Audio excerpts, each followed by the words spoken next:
The British romance with the Benins began in 1553 when the former sent out 2 ships to the Benin River under the command of Captain Thomas Windham. The then Oba of Benin, Oba Orogwa, welcomed them warmly and agreed to sell pepper to them.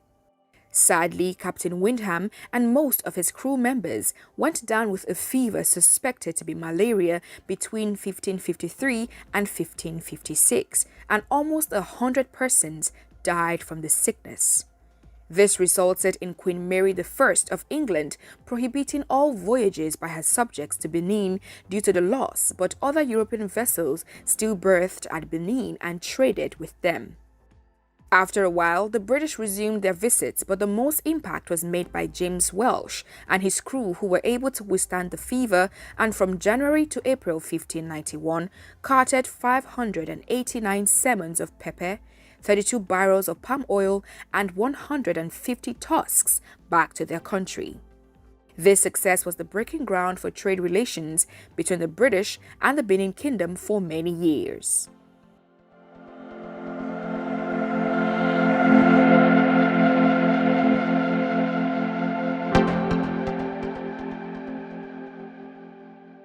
Pepper was at first the major commodity of choice between the British and the Benin Kingdom.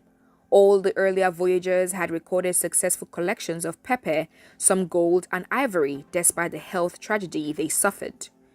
Another notable item of trade were slaves. The slave trade was still in full force then, and English ships regularly came to Benin through the Ugoton seaport to the Benin River to buy slaves. In fact, the British paid twice the price for a slave than the Dutch. By the 1730s, they wholly dominated the business. Some of the slaves the Benin people sold were casualties of war, prisoners, and trade between neighboring states. Sometimes, slaves were presented as gifts to these foreigners. Ivory was another commodity that was in high demand, as also cloth, but all these items paled in comparison to the slavery business. Women slaves were sold more than the males, as the sale abroad had been forbidden since the 16th century. By the 1800s, regular trading with the British brought abundant prosperity to the Benin Kingdom, but midway through the century, the supply of slaves began to decline. English ships preferred to sail to Bonny, where they would get more slaves instead of the Benin River, which was running short of supplies. The Benin people had to even acquire slaves from the Ishekiris in order to meet up. The first reason for this shortfall was the embargo placed on the sale of male slaves by the Oba of Benin, which had been necessary as the kingdom had faced some military challenges, and it was imperative that the large army Oba Ozulua had commissioned be secured to handle threats from their enemies. Oba Akenzua I, who ruled from 1712 to 1740, lifted the ban during his reign. Another reason was the medical challenges the crew members faced whenever they anchored to the Benin River. Ugoton Seaport was soon viewed as a deadly zone due to the high death rate among traders stationed there. The third reason was the unhealthy state of the Benin River compared to other rivers, and only small ships could get to Ugoton Seaport, which prolonged the ships' stay at the port, completing their cargoes. The final reason that hit the nail on the proverbial coffin of slave trading was the prohibition of the trade by British ships. On the bright side, the abolition of the slave trade encouraged Liverpool merchants to develop trade in palm oil production on a commercial scale. The oil demand increased as it was being used to manufacture lubricants, margarine, soap, candles, and pharmaceutical products. The kernel was being used as livestock feed. The Benin people increased their production of palm oil to be able to have enough for both their consumption and for export to Europe. Hence, after the abolition of the slave trade, palm oil became an important item of trade between the British and the Benin Kingdom. Trade relations between both parties got a boost because of the abundant palm oil, which was necessary for industrial expansion. The Industrial Revolution that sprung up at the time led to the building of factories for mass production using machinery instead of the domestic production that was at play.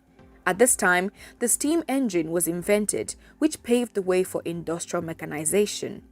A new method of making steel was also discovered, and new and stronger tools and machinery were made in vast quantities to complement the modern types of machinery that were revolutionizing the agricultural sector and the weaving industry. With palm oil becoming the new substitute for slaves, the British-Benin trade relations were further strengthened. So, palm oil, elephant teeth and tusks, native cloths and utensils were often exchanged for European commodities. The Oba still held monopoly rights over certain items of trade, especially the oil palm and canals in the waterside trade with the Europeans. Rubber trading was another feature of the British-Benin trade relations. The British invasion in 1897 opened up over 3,000 square miles of rubber forests. Exploits of the rubber forests at a commercial level intensified after the invasion and looting. Local production of rubber increased substantially to the extent that Yoruba and Calabar migrants were employed yearly for rubber tapping apart from the local Benin laborers. By the last quarter of the 19th century, Benin experienced the rubber boom with the invention of the pneumatic rubber tire by Scottish veterinary surgeon and inventor John Boyd Dunlop, which increased the demand for rubber. This breakthrough encouraged the British traders to promote their trade with Benin through their king, Oba Ovoramwe Nobaisi, who had complete control over the Benin forest and must give approval, which he did. Another notable item of trade between the British and the Benin Kingdom was timber. The Benin forest boasted of a rich supply of timber reserves, which could be used for either domestic or commercial purposes. Mahogany in particular was in high demand and was shipped to Britain for manufacturing, furniture making, paneling, shipbuilding, and other construction activities. Other species such as obeche, iroko, and other species abound in the forest, making Benin a tourist attraction to European merchants and traders. Not to be left out was ivory, which was of great interest to the British traders. The ivory trade started around the 16th century and lasted till the end of the 19th century. It was reported that the Oba usually claimed one tusk on every elephant killed and bought the second one from the hunter.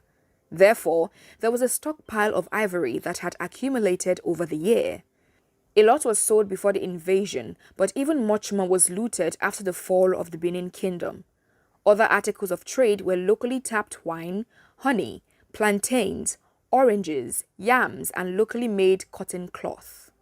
As a means of exchange, the British brought into Benin a lot of luxury items such as Holland cloth, bracelets and necklaces, ironware, glass beads, cowries, knives, belts, red caps, canvas, scissors, drinking glasses, cutlery, mirrors, matches, hatchets, small bells, and so many others.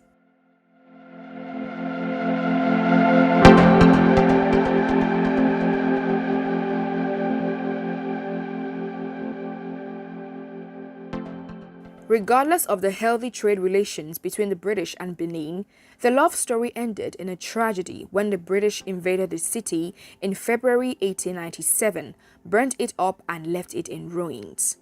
Trouble started when some Niger Coast Protectorate officials, led by the acting consul, General James Phillips, ran into an ambush at Ugbine. With the hidden intention to depose Oba Ovoramwe Nobaisi, who was the king at the time, Phillips sent messengers to inform the king of their arrival in a bid to see him. However, according to the Benin tradition, the people were celebrating the Agu festival and it was a taboo for the king to see strangers during the celebration. Oba Ovoramwe sent the messengers to inform General Phillips and his men that he would not be able to see them during the period until the next 2 months.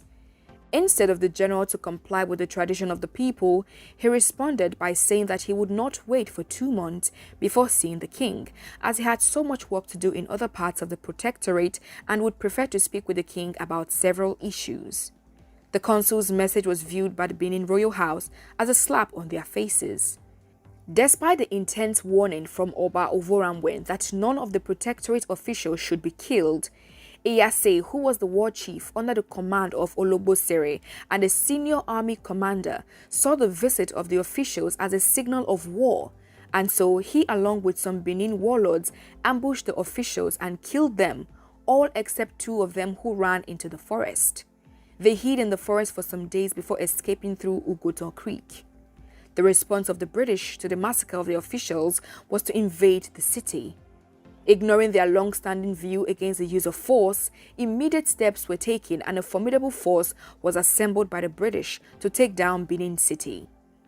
Towards the end of the first week in February 1897, about 1,200 men, including Marines, sailors, and protectorate troops, were assembled and prepped for the assault.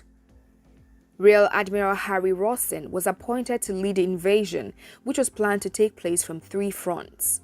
The first column was to advance by way of the Olobo Creek. The second front was to advance by way of the Jemison River line up to Sakbomba, and the third was to maintain a joint attack through the Ugoto Creek. On February 9, 1897, the invasion finally started, and by the 18th of the same month, the Benin Kingdom fell, ceased to be an independent entity, and was annexed to the Niger Coast Protectorate. The city was set ablaze, although the British would later claim that it was accidental. Although the Benin soldiers put up stiff and heroic resistance to defend the sovereignty and territorial integrity of their kingdom from the invaders, Rawson's British troops had superior war weapons and were able to defeat them.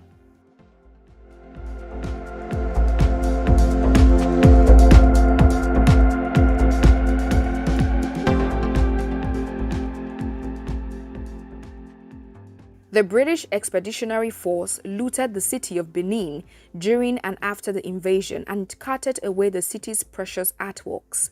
Over 2,400 ivory, bronze, and wooden artifacts were stolen. Most of these stolen booties are today being sold out at auctions by European and American art collectors and exhibited in Western museums, mainly in Germany. Many buildings were burnt down, including the famous King's Court. Oba Ovoramwen was deported and exiled to Calabar, where he lived until he died in 1914. The Benin Native Council was then established to replace the institution of the monarchy and the absorption of the kingdom into colonial Nigeria.